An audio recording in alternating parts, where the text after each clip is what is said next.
eh, bueno, en el caso clínico, evidencia algún dato epidemiológico importante.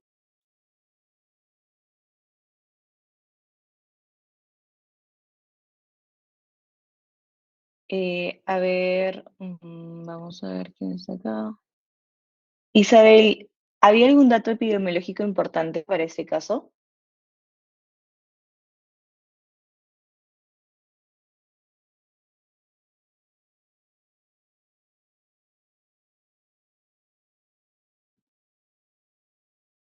Isabel, ¿me escuchas?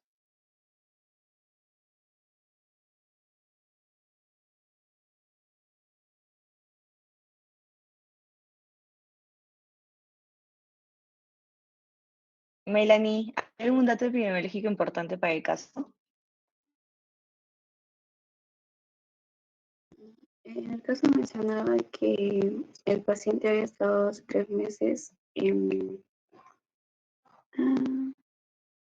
en una zona rural y que había sido picado por un mosquito en varias ocasiones. ¿En qué parte en específico? Porque ahí está mismo el caso, ¿no? El paciente es natural y procedente de Cusco. Entonces, pudieron ver, ¿no? Además de Cusco, ¿qué otra área es endémica de leishmaniasis en Perú?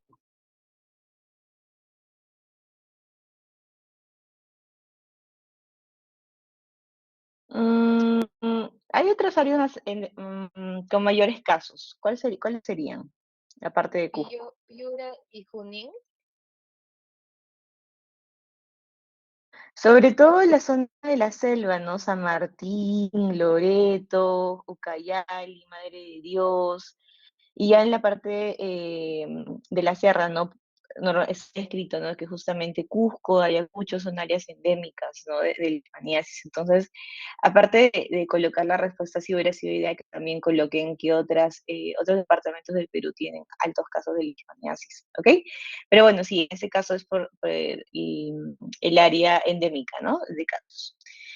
Ok, entonces la segunda pregunta es, ¿cuál es el mecanismo más probable de transmisión de la enfermedad en el paciente? ¿El vector probable y el estadio evolutivo infectante para el vector? Y a ver, Renzo, ¿cuál era la respuesta en este caso?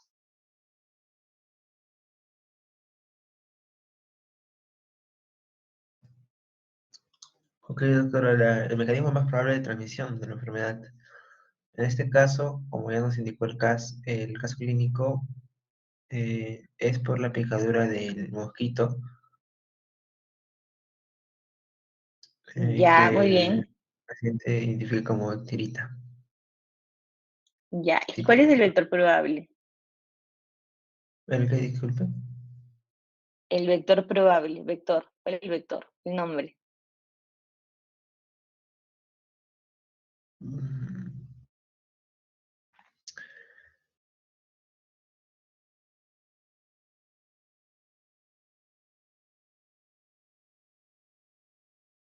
¿Se acuerdan cuál era el más frecuente para Perú? Que habíamos justo comentado la semana pasada.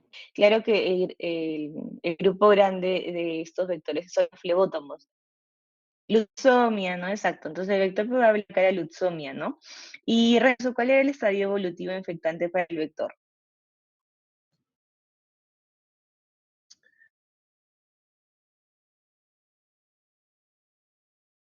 ese último infectante. Doctor. Cuando pican a una persona infectada. Por-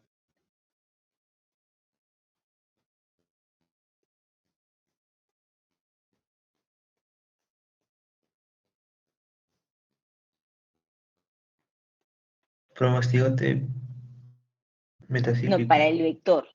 Para el Ah, pero vector, para el vector. ah, ya, amastigotes. Amastigote, ¿no? Y justamente respondiste parte de la tercera pregunta, ¿no? El estadio evolutivo infectante para el humano justamente es el promastigote metacíclico, ¿ok? Pero hay que diferenciar ambos casos, ¿no? Si la pregunta es para el vector, entonces ahí es amastigote, ¿no? Y si la pregunta es para el humano, ahí sí sería promastigote metacíclico. Ok, y a ver, tenemos A María Fernanda, ¿no? ¿Cuál es el tipo de ciclo biológico, María Fernanda?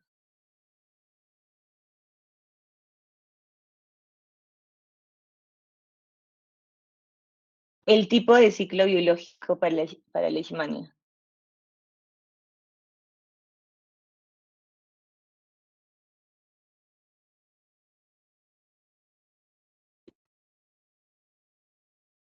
Claro, o sea, porque requiere, ¿no? Tanto un hospedero como es el vector y requiere dos hospederos, ¿no? O sea, el vector y el ser humano, ¿no? Para poder cumplir el ciclo biológico. Ok, muy bien. Y en el caso de la cuarta pregunta,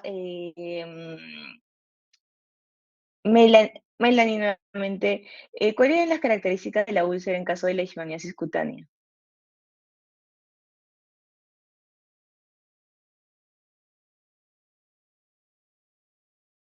Melanie.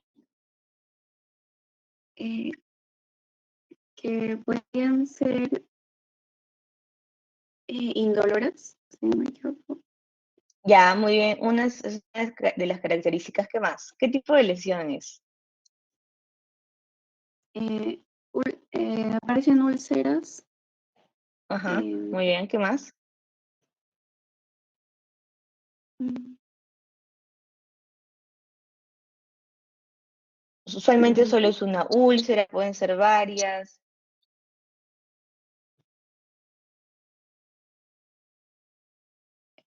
por general, una úlcera que puede ser seca o exudativa. Ya, ok. Entonces sí, ¿no? Más o menos hubieran colocado ahí, ¿no? Úlceras únicas o múltiples, redondeadas. Sobre todo también otra característica importante son los bordes indurados y lo que dijo Melanie, ¿no? Que es indolora. Ok, entonces ya aparecen aproximadamente pues 2 semanas, ¿no? Posterior a la picadura que puede requerir el paciente. Ok, Genoveva, ¿qué exámenes diagnósticos solicitarías al paciente?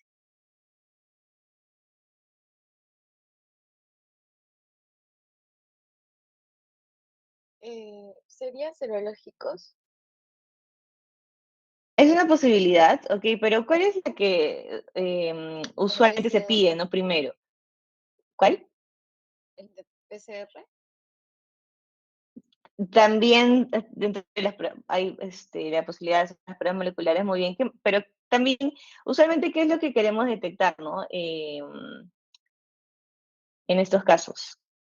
¿Qué más? ¿Qué otro examen podría ser? ¿Qué es más frecuente? El de la prueba de ELISA podría ser. O sea, está dentro de Aparte, o sea, la serológicos. ELISA, una prueba serológica, exacto. Entonces, con lo que quería llegar acá es sobre todo la observación microscópica, ¿no? Del estadio diagnóstico, ¿no? Que en este caso, ¿cuál sería el estadio diagnóstico?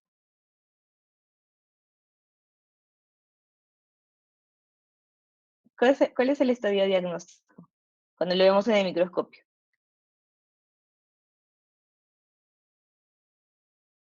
Sería el promostigote, ¿verdad?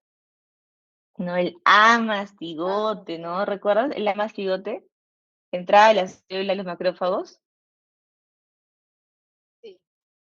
Ok, entonces, el estadio diagnóstico en este caso es el amastigote, ¿ok? Entonces, puede ser tanto observación microscópica de muestras, ¿no? Que, bueno, ustedes pueden solicitar diferente tipo de muestras, ahora vamos a conversar un poquito más acerca de eso, dependiendo del tipo de leishmania.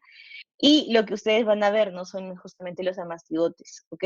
Y bueno, también hay esa posibilidad de las pruebas biológicas, como les comentó Genoveva, ELISA, inmunofluorescencia indirecta, las pruebas moleculares como PCR, ¿no? Entonces, en el caso de las pruebas biológicas, sobre todo para detectar anticuerpos, ¿no? Y vamos a ver un poquito acerca de la sensibilidad que puede variar, ¿no? Dependiendo de qué prueba eliges, ¿ok? Y por último, el tratamiento que indicarías en el paciente, ¿cuál sería, eh, Isabel? Isabel, ¿nos escuchas? Sí, profesora, de antes tenía problemas con el audio. Ah, ok, ok, perfecto. Entonces, ¿qué tratamiento indicarías en el paciente? Dependiendo si es cutánea o mucocutánea. Ya, ok, Mm, en este paciente, ¿qué indicarías? si fuera, si en este paciente es mucocutánea, entonces, este, el fluconazol, tratamientos sistémicos como la Pero anfotericina ¿cuáles B. son los medicamentos de elección para leishmaniasis? En general, ¿no? ¿Cuáles son los mm, medicamentos de elección?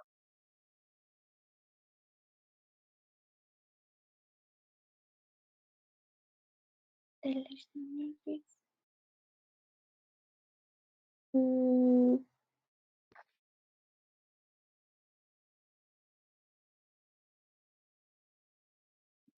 mm,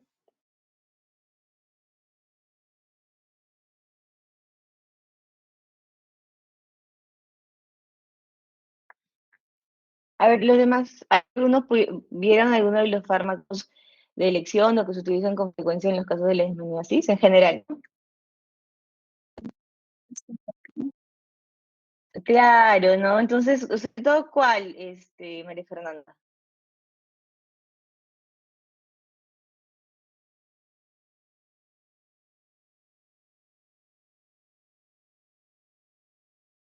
Claro, entonces, acá, en los antimoniales pentavalentes, sobre todo, es el gluconato de antimonio. ¿Escucharon eso? Y de sodio, ¿no? ¿Pudieron ver eso? Porque usualmente cuando hablamos de tratamiento en general, van a ver sobre todo indicar, ¿no? Ese biclinato de antimonio y sodio, y alternativas también a anfentericina B, la pentamidina, entonces, esos sobre todo son los que tienen que recordar para el tratamiento. ¿Ok? Igual lo vamos a ver ahorita específicamente. ¿Ok? Entonces, esas eran las respuestas para el caso clínico. Entonces ya está claro por lo menos esa parte. Y ahora vamos entonces en las diapositivas para poder terminar y poder aclarar algunas otras dudas. ¿Ok?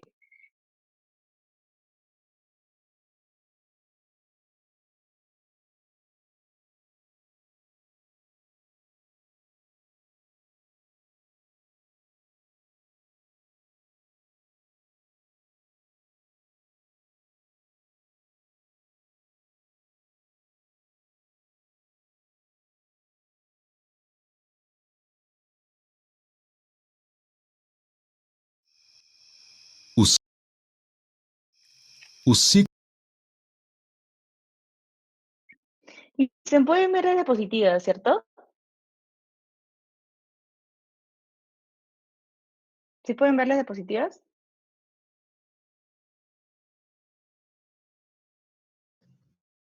Sí, doctora. Ya, perfecto. Ok.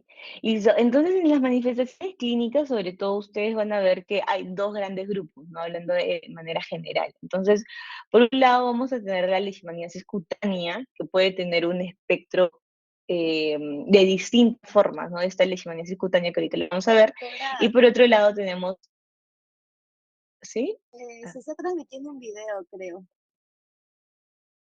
O Sí, sea, se estoy en la escucha parte de de fondo. manifestaciones, estoy en la parte de manifestaciones clínicas. ¿Pueden ver manifestaciones clínicas? Sí, pero Ah, se está general, transmitiendo un video, porque suena el audio. qué extraño. ¿Los demás pueden escuchar también lo del video?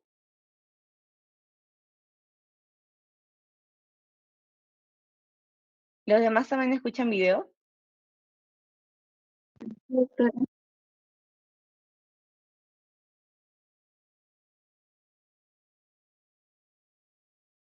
Que no, en todo caso puedes actualizar tal vez, que sí, o sea, está en la parte de diapositivas ahorita.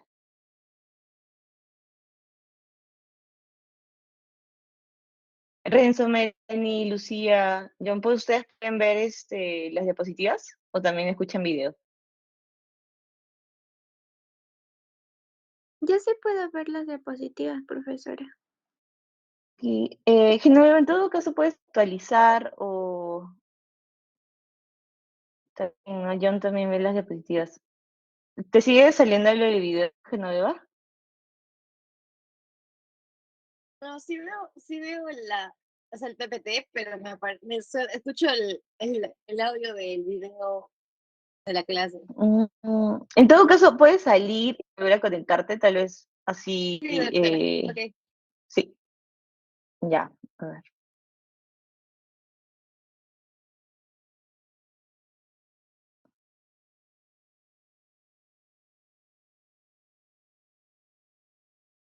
Ya, ok, entonces esperaremos a Genoveva. Entonces, a ver.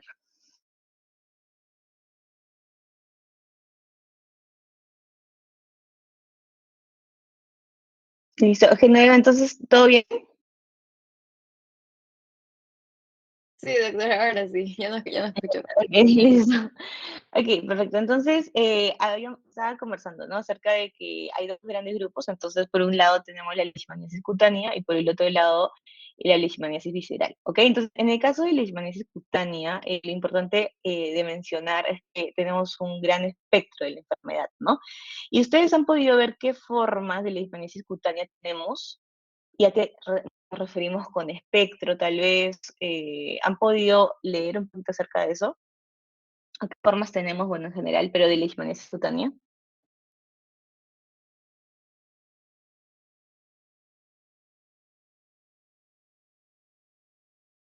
A ver, María Fernanda, ¿pudiste leer un poquito acerca de eso, del espectro y formas?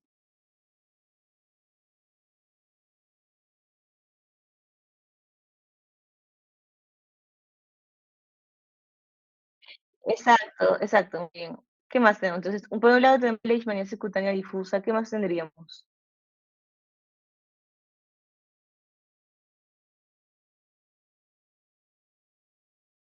Ya, ok, entonces, en el caso de leishmaniasis cutánea, en realidad, hablando de términos generales, ¿ok? Porque ahorita vamos a hablar del espectro de esta enfermedad. El periodo de incubación es de semana a meses y bueno, el compromiso mucoso, si es que hay, puede ocurrir años después de la infección inicial, ¿no? Y en el caso, hablando, ¿no?, de una infección asintomática, esta puede ocurrir aproximadamente en el 10% de los pacientes, ¿no? Y como les explicaba, en ese caso causa un espectro de enfermedad cutánea, significa de que el rango de manifestaciones clínicas puede variar bastante, ¿no? Y esto puede estar atribuido, ¿no? Por ejemplo, la variabilidad en la virulencia del parásito y también en la respuesta inmunológica del paciente, ¿ok? Entonces, por un lado, en un extremo vamos a tener la leishmaniasis mucosa, ¿ok? Y por el otro lado también vamos a tener la leishmaniasis recidivans, ¿ok? ¿Cuáles son las características de estas formas, ¿no? De estas dos formas, sobre todo dos muy importantes es que son causadas justamente por una enfermedad oligoparasitaria. ¿Y esto qué significa? Oligoparasitaria. Significa de que la carga parasitaria va a ser baja. Entonces, estas dos formas, tanto la mucosa como la recidivans, están asociadas a una carga parasitaria baja, ¿ok? Y por otro lado, en el caso de la respuesta inmunológica, está caracterizado por una marcada respuesta inmune celular, ¿no? Entonces, eh, en este caso, en el paciente, en realidad se ha desarrollado, ¿no? Una respuesta inmunológica para poder controlar esta infección, ¿no? En- Eso por un lado del extremo de este espectro, ¿no? En el medio de este espectro tenemos a la leishmaniasis cutánea localizada, ¿no? Que es la presentación clínica más común que en realidad podemos observar, ¿no? Y por el otro lado, en el otro extremo vamos a tener la leishmaniasis cutánea difusa. ¿Y cuál es la característica de esa? Sobre todo que es causada por una enfermedad poliparasitaria. Significa de que en este caso sí va a haber una carga parasitaria alta, ¿ok? Y con predominio de, bueno, macrófagos parasitados con inflamación granulomatosa, ¿ok? Entonces,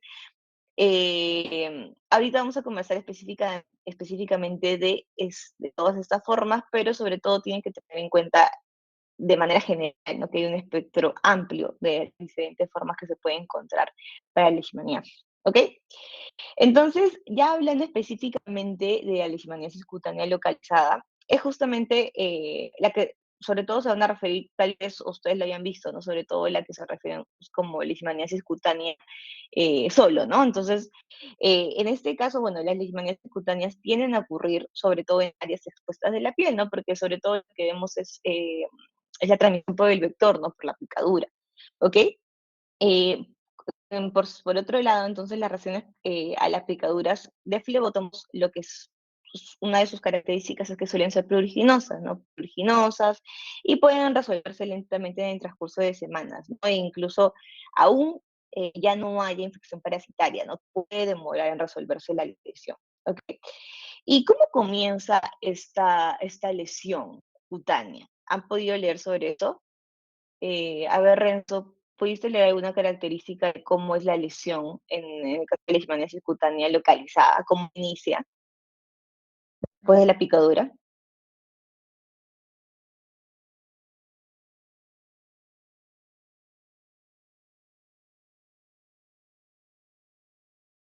Renzo, ¿nos escuchas?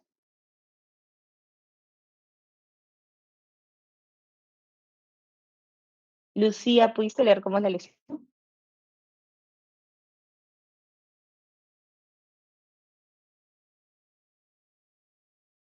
Genoveva, ¿pudiste ver cómo es la lesión de leishmaniasis cutánea localizada? ¿Cómo inicia?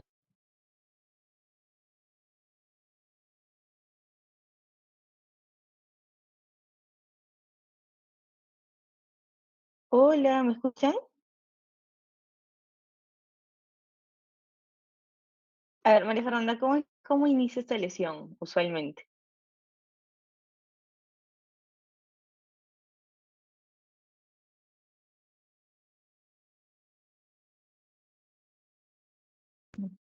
Una pápula, exacto, ajá, exacto.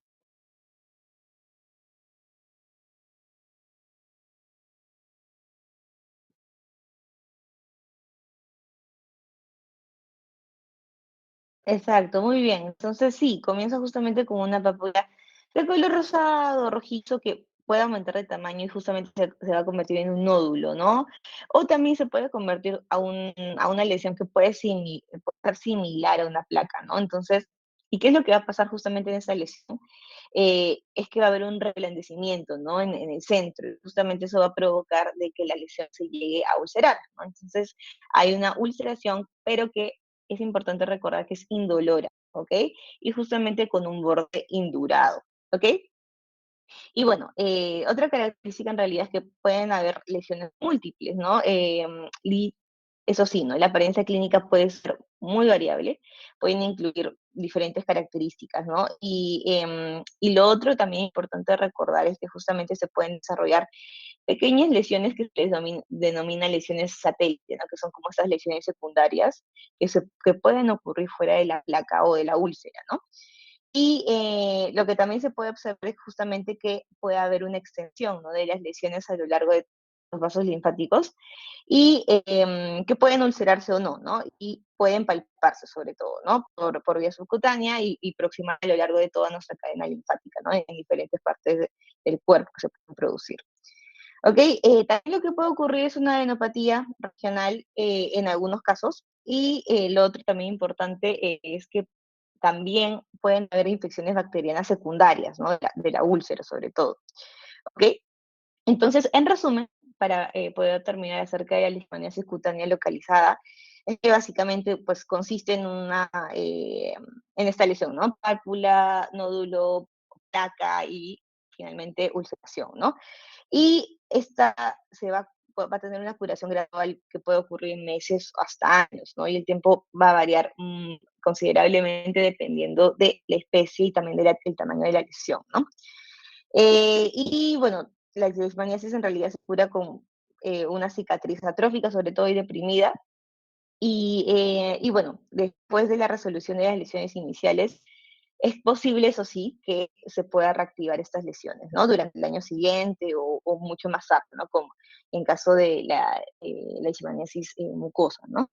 Que también puede ocurrir. ¿Ok? Entonces, eso sobre todo como características importantes para la leishmaniasis cutánea localizada. ¿Ok? Y ahora vamos a pasar a la siguiente forma, ¿no? Que habíamos conversado que justamente era la leishmaniasis recidivans, ¿no? Que está en un extremo, ¿no? De nuestro espectro y que tenía baja carga parasitaria y que se le denomina oligoparasitaria y que hay una respuesta inmunológica, ¿no? Y esa es la leishmaniasis recidivans, ¿no? Entonces, básicamente, la recidivans es una manifestación crónica, ¿no? De la enfermedad cutánea y bueno, se refiere a un síndrome que es un poco común en realidad y que puede estar causado por la infección de especies en específico, ¿no? Pero sobre todo se describe la Leishmania trópica, ¿ok? Pero también se ha descrito en el caso de especies del Nuevo Mundo, por ejemplo, que ocurren, ¿no? Sobre todo no, las que ocurren en el Nuevo Mundo que pueden ser relacionadas justamente a la Leishmania brasiliensis y la Leishmania peruviana, ¿ok? Entonces, esas tres especies sobre todo son las que se han descrito, ¿no? Con esta Leishmaniasis residiva, ¿ok? Entonces, ¿qué es lo que en realidad ocurre, no? Entonces, después de la curación de la lesión primaria, estos microorganismos eh, se pueden mantener, ¿no? Pueden ser persistentes y pueden provocar justamente la formación de nuevas papulas alrededor de la margen de la cicatriz, ¿no? Entonces, eso es lo que puede ocurrir en esta forma, ¿no? Y bueno, igual, como les comentaba, ¿no? La biopsia de la piel igual va a demostrar que hay pocos parásitos, ¿no? Pero sí hay una sólida respuesta inmunológica, ¿ok? Mediada por células. Y bueno, eso sobre todo para la leishmaniasis recidiva, ¿ok? Entonces, y la otra que habíamos comentado ya del otro lado del espectro, justamente era la leishmaniasis cutánea difusa, ¿no? Y igual que la recidivans es poco común y ocurre principalmente en contextos de infecciones por ciertas especies, ¿ok? Sobre todo se ha descrito la la atiópica, la mexicana y la amazonensis, ¿ok? Esas tres en realidad se han descrito con esa forma. Y bueno, en estos casos comienza sobre todo como una lesión localizada que no se ulcera, y lo que pasa en realidad es que, más bien, los amastigotes se van a diseminar a los macrófagos, pero en otras áreas de la piel, ¿ok? Y bueno, en general se forman placas o nódulos blandos en la cara y también, por ejemplo, en las superficies de las extremidades, pero pueden afectar en realidad todo el cuerpo, ¿ok? Y bueno, histológicamente, como les digo, esta característica es importante porque estamos hablando del otro extremo del espectro, es que se observan muchos, muchos parásitos, ¿no? En este caso. Pero igual hay una escasa reacción linfocítica, significa que la respuesta inmunológica es baja en estos casos, ¿ok? Y bueno, el paciente en realidad con la leishmaniasis cutánea difusa suele tener un defecto, ¿no? En la respuesta inmunológica mediada por células. Y son lo que se describen como anérgicas el antígeno de leishmania, ¿no? ¿Y qué significa que en realidad sean anérgicas, ¿no? Anérgica significa de que no va a responder, ¿no? De una manera adecuada o efectiva hacia estos antígenos, ¿no? Del parásito en sí. ¿Ok? Y, y eso, ¿no? Y en realidad justamente el tratamiento exitoso de la leishmaniasis cutánea difusa en realidad es bastante difícil, ¿no? Justamente por estos motivos, ¿no? Que les comento. ¿Ok? Entonces, ahora regresando al primer extremo del espectro que conversábamos, tenemos la leishmaniasis mucosa, ¿no? Y a ver, Genoveva, Isabel, Renzo, ¿alguien está escuchando? ¿Puede comentar acerca de alguna característica de la leishmaniasis mucosa?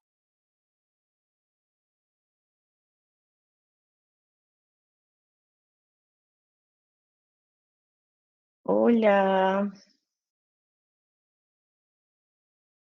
María Fernanda. Ah. Por favor, ¿alguna característica de la leishmaniasis mucosa?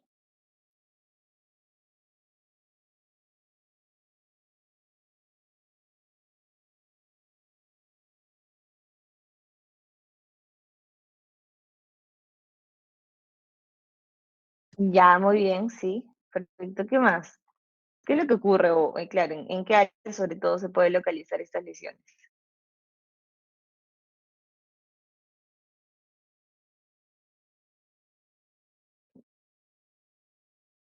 Exacto, muy bien.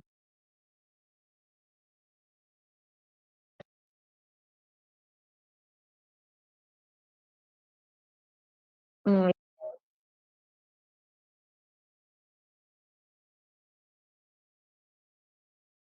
Exacto, ¿no? Entonces, justamente acá tenemos una imagen, se me olvidó pasar esta parte de la leishmaniasis cutánea localizada, ¿no? Justamente recordando un poco, ¿no? Acerca de los bordes indurados y puede tener esta secreción amarillenta, ¿no? Justamente en el centro.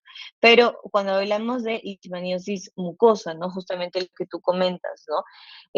Sobre todo afecta las mucosas, la mucosa nasal, ¿no? Entonces ahorita vamos a hablar un poquito acerca exacto, de todas las posibles estructuras que se pueden afectar, ¿ok? Entonces, la leishmaniasis cutánea sobre todo ocurre por especies del subgénero Viania, ¿no? Por ejemplo, están descritos la brasiliensis, la guyanensis y la panamensis, ¿no? Y bueno, en ese caso, en general, ¿no? El riesgo de esta enfermedad de las mucosas después de la lesión primaria, igual, después de la leishmaniasis cutánea, es baja, es relativamente baja, es menor del 10%, eh, que puede variar hasta un 30%, ¿no? Y en este caso, la leishmaniasis mucosa puede ocurrir simultáneamente o también después de la leishmaniasis cutánea, ¿no? Que puede estar parcialmente tratada o no tratada, ¿ok? Y como características, ¿no? Justamente lo que comentaba María Fernanda, ¿no? Destrucción de las mucosas, ¿ok? Entonces, estos síntomas pueden incluir síntomas como congestión o obstrucción nasal, sangrado de las mucosas, aumento de las secreciones y desprendimiento del tejido muerto, ¿no? Entonces, eh, unos presentan también dolor, deformidad, inflamación, ¿ok? Y bueno, se pueden producir erosiones justamente, ¿no? Estas superficies mucosas, más comúnmente lo que comentamos, ¿no? Nariz, boca, tabique nasal, ¿no? Hasta puede haber perforación del cartílago, ¿no? Entonces, otras áreas también igual pueden incluir mejilla, faringe, paladar, epiglotis, laringe, tráquea, genitales, ¿ok? Pero sobre todo lo que comentábamos al inicio, ¿no? En la parte de la nariz, boca o el tabique nasal que también puede ocurrir, ¿ok? Entonces, eso sobre todo para la leishmaniasis mucosa. Y igual, ¿no? Puede, lo que ocurre probablemente por este tipo de lesiones justamente una desfiguración, ¿no? Justamente de algunas estructuras, ¿no? Hay destrucción del cartílago nasal, de algunos tejidos que se pueden encontrar cerca, entonces eh, estas lesiones pueden ser bastante severas, ¿ok? Entonces, eso sobre todo para la parte de características de las lesiones. Y bueno, en el caso a nivel histopatológico, recuerden siempre, no estamos en este extremo del espectro, significa de que vamos a generalmente tener, ¿no? Una sólida respuesta inmunológica mediada por células y se observan entonces una gran inflamación, ¿no? Gran producción de citoquinas, proliferación de linfocitos, etcétera, pero lo que ustedes van a ver a nivel histológico es una baja carga parasitaria, ¿no? Entonces, eso es lo que hay que recordar, sobre todo también como característica a nivel histopatológico de este tipo de formas, ¿ok? Muy bien, entonces ya hemos terminado con la parte de formas de la leishmaniasis cutánea en general, o sea, todo el espectro, y ahora vamos a pasar justamente al otro grande grupo, ¿no? Entonces, al otro gran grupo, ¿no? Que era justamente la leishmaniasis visceral, ¿ok? Entonces, aparentemente María Fernanda es la única que nos está escuchando en esos momentos. Entonces, María Fernanda, ¿hay una característica de la leishmaniasis visceral que puedas recordar algo importante?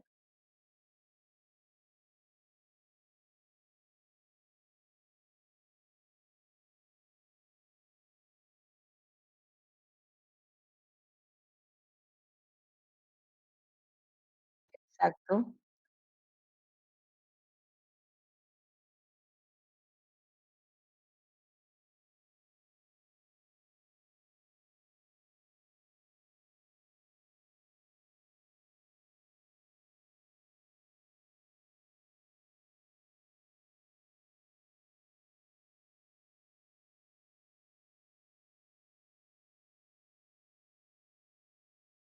Ujú. Muy- Claro, no, muy bien, María Profesora, Fernanda. Sí, dime, Isabel. sí, también había visto que un signo cutáneo frecuente era el calazar, como nodulitos que aparecían subcutáneos. O sea, en este caso el término calazar es el término que se le da justamente al síndrome en la leishmaniasis visceral. No específicamente, claro, porque calazar significa básicamente fiebre negra, pero es el nombre en realidad del síndrome. Claro que igual pueden haber ese tipo de lesiones, pero es el nombre del síndrome que puede ocurrir en la leishmaniasis visceral.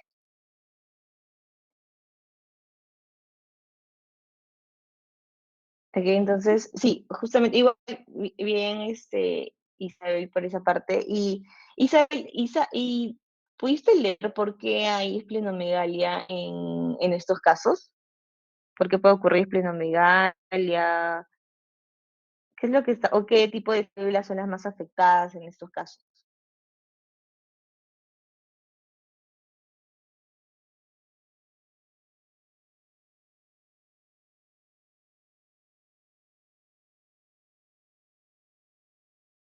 ¿No? Entonces, ok, vamos a ir comentando entonces un poquito acerca de la leishmaniasis visceral. Ok, entonces, bueno, la manifestación en clínica más importante, bueno, la leishmaniasis visceral justamente es el síndrome conocido como Calazar, lo que nos comentaba Isabel, ¿no? Que justamente en realidad Calazar, como les decía, significa fiebre negra, ¿no? Entonces, por otro lado, el periodo de incubación es justamente lo que decía María Fernanda, ¿no? Es mucho más prolongado, puede ir de 2 hasta 6 meses, ¿no? Entonces, es bastante variable, igual se ha descrito, ¿no? Que puede ir desde pocas semanas hasta varios años también, ¿ok? Entonces es muy variable, pero igual tiene esa característica de que es prolongado en realidad, ¿no? Y bueno, igual la aparición de los síntomas en ese caso puede ser insidiosa, subaguda, con una progresión lenta, ¿no? De síntomas como, por ejemplo, malestar, fiebre, pérdida de peso, sobre todo esplenomegalia, ¿no? Que puede ir o no con hepatomegalia. Y bueno, y este es durante un periodo de semanas a meses, ¿ok? Igual en casos raros, ¿no? Puede ocurrir una enfermedad febril aguda con síntomas rápidamente progresivos, ¿no? Que esto es raro, pero igual puede ocurrir. Como les digo, normalmente se desarrolla en un periodo de semanas a meses, ¿ok? Em, y lo que sucede normalmente con el paciente, ¿no? Es que se ha descrito, ¿no? Que el paciente de lo que se suele quejar es justamente del malestar abdominal o sensación de llenura, que justamente se puede localizar en el cuadrante superior izquierdo, ¿no? Entonces, y lo característico, ¿no? Justamente de la leishmaniasis visceral es que el vaso, ¿no? Puede ser posiblemente el órgano afectado, ¿no? En estos casos, ¿no? Y puede haber esplenomegalia, ¿ok? Igual como les decía, la hepatomegalia es menos marcada que la esplenomegalia, pero también ocurre, ¿no? También se observa lo que comentaba María Fernanda, ¿no? Linfadenopatía, que también se ha descrito, ¿ok? Entonces, ¿por qué ocurre todo eso, no? ¿Por qué ocurre la posible hepatomegalia, esplenomegalia, etcétera? Y ahorita algunos otros síntomas que vamos a conversar. Y es justamente porque los parásitos en realidad se replican en el sistema retículo endotelial, ¿no? Que es esta red de células fagocíticas, ¿no? Y justamente los órganos del sistema retículo endotelial son el hígado, el vaso, la médula ósea, ¿no? Entonces justamente estos parásitos van a infiltrar, ¿no? Ese sistema retículo endotelial y por ende va a haber una mayor cantidad de células inflamatorias, ¿no? En estos órganos, ¿ok? Entonces, eso es lo que en realidad ocurre, ¿no? Y por qué se pueden ver afectados. Entonces, debido a esto, debido a que estos parásitos en realidad se replican en ese sistema de retículo endotelial, se acumulan, ¿no? Cargas parasitarias muy elevadas, tanto en el vaso, hígado y médula ósea, ¿no? Y por ese motivo, entonces, puede haber no solamente lo que comentábamos de hepatomegalia, esplenomegalia, sino que también puede haber anemia grave, ¿no? Por justamente la supresión de la médula ósea, puede haber hemólisis y justamente secuestro esplénico, ¿no? Entonces, ya yéndonos un poquito más a la parte de severidad, ¿no? Justamente este síndrome de Calazar avanzado ya puede tener, por ejemplo, una caquexa marcada, puede haber hiperglucemia, edema, puede ocurrir, ¿no? Una disfunción hepática, ictericia, citis, puede haber trombocitopenia, entonces en realidad puede ser bastante severa, ¿no? Por todo lo que estamos comentando, ¿ok? Eh, y bueno, por otro lado, igual la inmunosupresión, que en realidad que puede ser aumentada en este caso, puede ser una causal, ¿no? De riesgo para justamente infecciones bacterianas secundarias que también pueden ocurrir en estos casos, ¿ok? igual, en este caso del síndrome de Kala-Azar, justamente por todo lo que estamos comentando, es casi siempre letal sin tratamiento, ¿no? Entonces, incluso a pesar de que el paciente se le pueda tratar, las tasas de mortalidad pueden ser hasta del 10% o un poquito más, entonces igual puede ser bastante severo, ¿ok? Entonces, eso es lo importante que ustedes tienen que recordar, sobre todo para el caso de la hispanesis visceral, ¿ok? Entonces, me parece que sí, no había una imagen de leishmaniasis visceral, entonces, eso sobre todo, ¿ok? Entonces ya hemos podido comentar todo acerca de las manifestaciones clínicas y ahorita nos vamos a la parte de diagnóstico, ¿ok? Entonces, ¿qué es lo que pudieron leer acerca de las pruebas diagnósticas? A ver, Andrea, que justo se pudo conectar. Andrea, ¿pudiste leer acerca de qué tipo de examen se les puede solicitar para hacer el diagnóstico de leishmaniasis?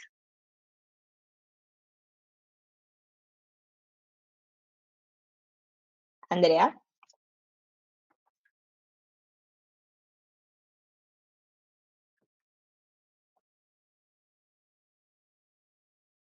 Genoveva, Isabel, Renzo.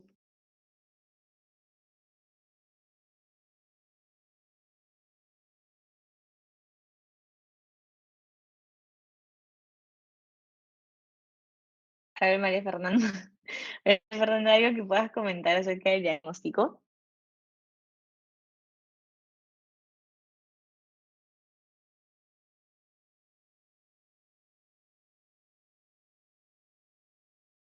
Ya, ok.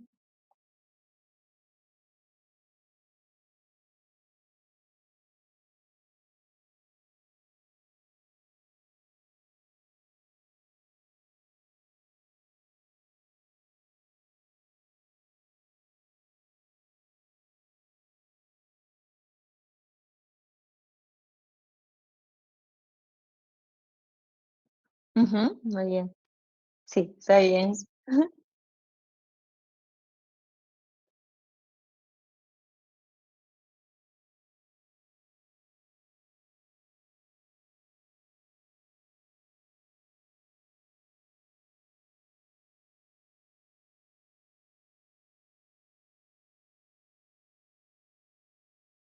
Muy bien, María Fernanda. Sí, básicamente ese es el resumen.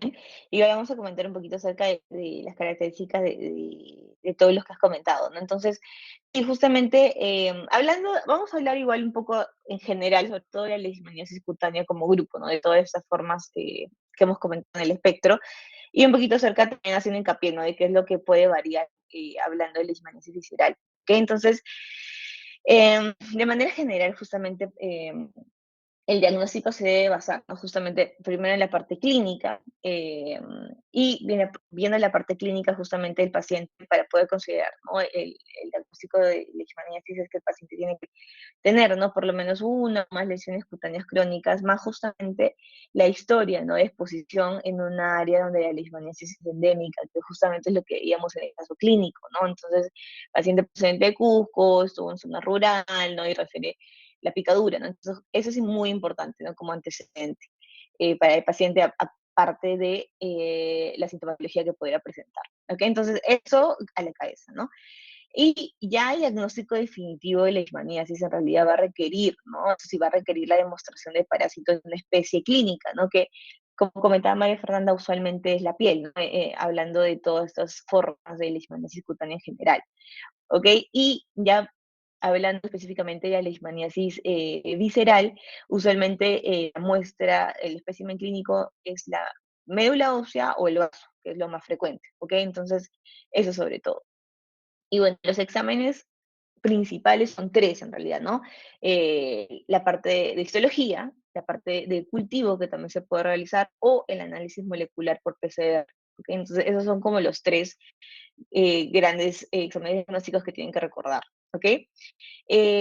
Y bueno, para maximizar el rendimiento clínico, definitivamente lo ideal, ¿no? La situación ideal sería de que se puedan hacer estas tres pruebas diagnósticas, ¿no? Que, en la muestra inicial, ¿no? Si es que hubiera esta disponibilidad.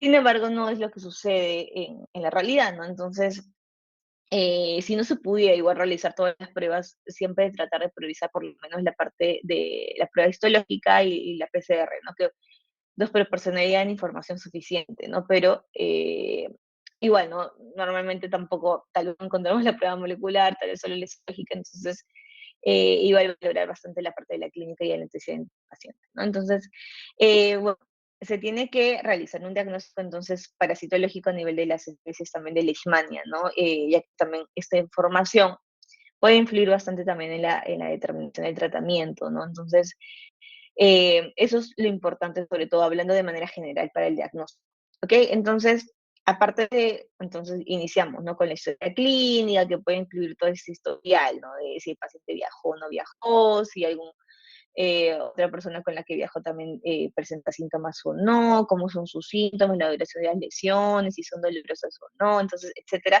Todo esto forma parte de la historia clínica que se tiene que hacer inicialmente, ¿ok?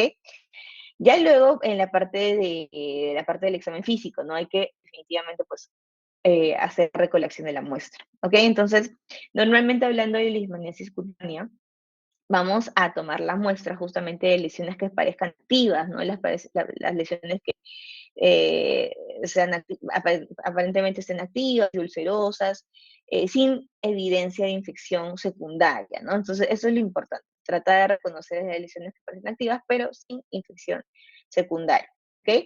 Y bueno, se pueden tomar también muestras de lesiones nodulares, también se pueden tomar muestras de lesiones en forma de placa, pero sobre todo preferimos estas, las activas y ulcerosas, ¿ok? Sin evidencia de infección secundaria.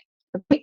Y bueno, hablando de displasia cutánea en general, ¿no? El sitio preferido para la biopsia de la piel justamente es este borde elevado de una lesión ulcerosa, ¿ok? Y ya hablando de las herramientas diagnósticas, ¿no? De los exámenes diagnósticos en sí, lo que vamos a hacer, ¿no? Lo que queremos hacer en realidad justamente es lo que comentábamos, ¿no? La visualización del amastigote característico, ¿no? Ya sea en frotis o en tejido, eh, con este examen histopatológico. Entonces lo que nosotros queremos hacer es poder visualizar, ¿no? Esta forma diagnóstica que es el mastigote. O lo que también se podría hacer es un aislamiento del parásito por cultivo, ¿no? Y por otro lado, como les decía, la detección molecular del ADN del parásito a través de pruebas moleculares como la PCR. ¿Ok? Definitivamente igual, como ya hemos comentado con otros tipos de enfermedades, la prueba molecular en realidad son las pruebas más sensibles, ¿no? Para justamente hablando de leishmaniasis cutánea, ¿no? Entonces tiene una alta sensibilidad, ¿ok? Igual como les digo, sería ideal poder plantearnos la posibilidad, ¿no? De hacer los tres tipos de exámenes si estuvieran disponibles, o si en todo caso no fuera así, por lo menos dos, ¿no? Para poder maximizar nuestra sensibilidad, ¿no? Para poder detectar justamente esos casos positivos, ¿ok? Y bueno, en el caso nivelista patológico, pues es justamente la visualización del amacigote y normalmente lo que se hace es pues una tinción con GEMS, ¿ok?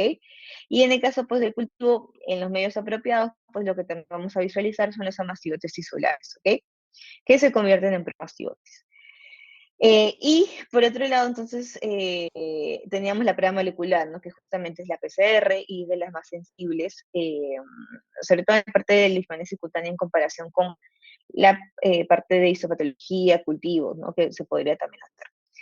Y es importante, como justamente la diapositiva indica, ¿no? En la parte serológica, ¿no? Entonces, en la leishmaniasis cutánea en general, o sea, todas las formas que ya estamos conversando, no tiene una función clínica tan significativa, ¿no? La parte serológica, porque la sensibilidad y especificidad son bastante variables y los niveles de anticuerpos son generalmente bajos, ¿ok? Entonces, y bueno, no podemos distinguir si se trata de una infección presente o pasada, ¿no? Entonces, la sensibilidad definitivamente no es tan alta en la leishmaniasis cutánea, ¿sí? Sí puede ser un poco mayor en la leishmaniasis mucosa, pero igual, ¿no? No es una sensibilidad tan alta tampoco. ¿Ok? Y el otro punto importante es que justamente los anticuerpos pueden bajar, ¿no? Después del tratamiento, ¿ok? Pero lo que sí es importante justamente la parte serológica es en el caso de leishmaniasis visceral, ¿no? Que justamente es la que conversaba María Fernanda, ¿ok? Y bueno, la otra prueba justamente es la prueba intradérmica de Montenegro, ¿no? Y esta justamente se realiza en estudios de investigación y se utiliza sobre todo en Sudamérica, ¿no? Porque no está aprobado para uso en seres humanos en Estados Unidos, por ejemplo, ¿ok? Pero sobre todo sí se utiliza en Sudamérica, ¿ok? Y bueno, en realidad esta prueba cutánea de Montenegro es básicamente una respuesta inmunológica mediada por células, ¿no? Entonces, una reacción de hipersensibilidad tipo 4, ¿ok? Entonces, consiste básicamente en que se inyecta, ¿no? Intradérmicamente promastigotes muertos, ¿ok? Entonces, eh, y lo que se hace es leer esta prueba 48 72 horas después de esta inyección intradérmica, y lo que podríamos observar es una induración de más o menos mayor, ¿no? O igual a 5 milímetros, ¿no? Que se considera positivo, ¿ok? Sin embargo, igual esta prueba no nos va a ayudar tampoco a distinguir si es una infección activa o resuelta, ¿ok? Eso es importante recordar. Y como les decía, ¿no? Justamente la prueba serológica definitivamente sí va a estar bien justificada para pacientes con sospecha de leishmaniasis visceral, ¿no? Que pueden tener sobre todo resultados negativos o no concluyentes a través de la prueba histopatológica, ¿no? O el cultivo o pruebas moleculares, ¿ok? Entonces, dentro de las pruebas serológicas, como María Fernanda nos comentaba, ¿no? Tenemos la prueba de inmunofluorescencia la prueba de inmunofluorescencia, ELISA, la prueba también de aglutinación directa, entonces todos estos son parte, ¿no? De estas pruebas serológicas que podríamos solicitar. Y en el caso de, específicamente hablando de leishmaniasis visceral, ¿no? Y un poquito acerca de la muestra para la parte histopatológica, el cultivo y el PCR, es que normalmente la prueba preferida, ¿no? Es la aspiración de médula ósea. Sin embargo, igual hay otro tipo de muestras, ¿no? Que también puede ser vaso, ganglios linfáticos, etcétera, ¿no? Entonces, es la preferida, pero sin embargo la sensibilidad, si lo comparamos, por ejemplo, con muestras de vaso, definitivamente es un poco menor de todas maneras, ¿no? En el caso de médula ósea, tiene una sensibilidad, por ejemplo, del 70%, en comparación con las muestras de vaso, ¿no? Que pueden tener una sensibilidad hasta del 96%, pero lo que pasa con el vaso, en realidad, para poder tomar la muestra es que hay un riesgo, ¿no? De que pueda haber una hemorragia esplénica, puede haber una perforación intestinal también si no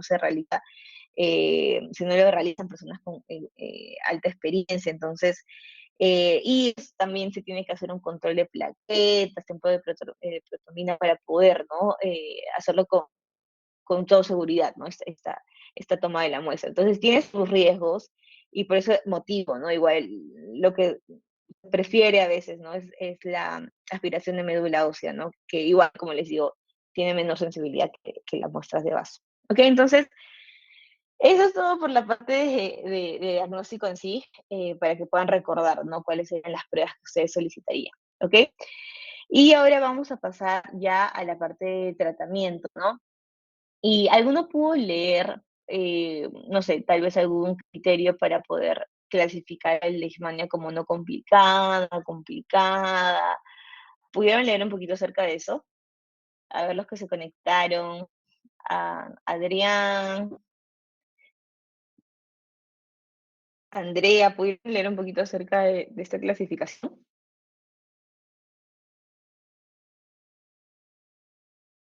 Disculpe, doctora, ¿cómo mencionó? Disculpe. ¿Algún criterio de severidad para la leishmaniasis, como para clasificarla en no complicada y complicada? ¿Algún riesgo de severidad que hayas podido leer?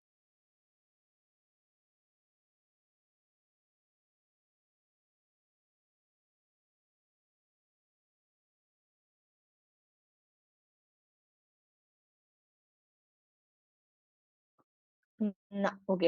Bueno, entonces ahora vamos a comentarlas un poquito. Entonces, para la parte de tratamiento, ¿no? Sobre todo hay que valorar justamente eso, ¿no? Si se trata de una infección no complicada, complicada. Entonces, poder ver a quiénes debo tratar, ¿no? Entonces, en el caso de infecciones no complicadas, sobre todo, tenemos uno, ¿no? Que ver tal vez las especies o en qué forma de leishmaniasis estamos tratando, ¿no? Entonces, sobre todo, las no complicadas son infecciones con especies que probablemente no estén asociadas con la leishmaniasis mucosa, ¿ok? Entonces, eso por un lado. Otro es que no veamos no veamos que las mucosas hayan sido afectadas, ¿no? También que las lesiones sean únicas o solamente se trata de algunas lesiones, la lesión de tamaño en realidad sea pequeña, por ejemplo, menos de 1 centímetro, y bueno, que un dato muy importante justamente es que el paciente sea inmunocompetente, ¿no? Eso es para indicar, ¿no?, que esta sería una infección no complicada, ¿no? Entonces, esos serían todos los criterios para poder evaluar esa parte, ¿no? Y por otro lado, sí tendríamos una infección complicada. ¿En qué casos, por ejemplo? ¿No? En casos en que se trata de infecciones con especies asociadas a leishmaniasis mucosa, ¿no? Por ejemplo, sobre todo las del subgénero Viania, ¿no? Especialmente las que se encuentran en áreas que se les denomina como que el cinturón de mucosas, ¿no? Por eso ahí pueden ver, ¿no? Mucosal belt, ¿no? Entonces eso significa cinturón de la mucosa, ¿no? Que significa sobre todo áreas geográficas específicas, ¿no? De Perú, Bolivia, Brasil, ¿ok?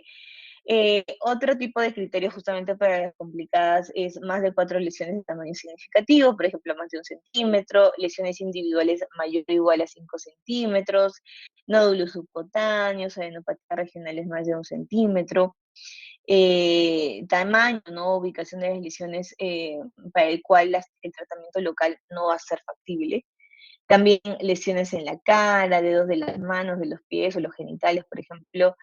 Un dato muy importante es que el paciente en estos casos es inmunodeprimido, ¿no? Entonces, eso también sería otro criterio para infección complicada. Y bueno, otra por último sería el fracaso clínico, ¿no? De terapia local después de 2 o 3 meses después del tratamiento, ¿no? Entonces, todo eso englobaría, ¿no?, la parte de infección complicada, ¿ok?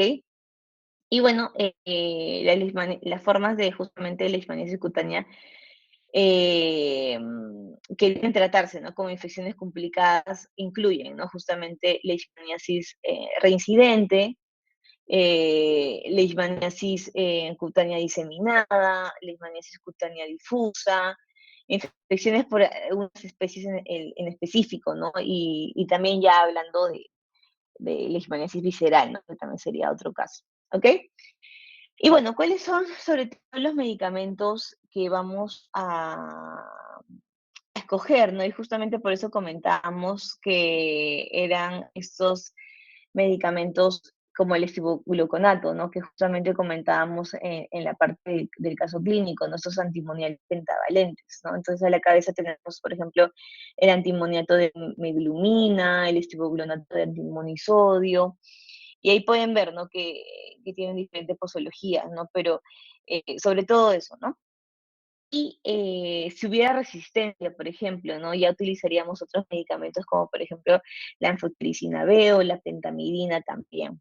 ¿Ok? Entonces, eso es básicamente, chicos, todo acerca de la parte de leishmaniasis en resumen. Y por último, en la parte de agente vector, en realidad lo más importante es sobre todo recordar el género, ¿no?, que nosotros encontramos acá en Perú, en áreas sobre todo de Sudamérica, que es la luxomia, ¿no? Y justamente era una de las respuestas para el caso clínico. ¿Ok? Eso sobre todo lo que hay que recordar acerca del vector.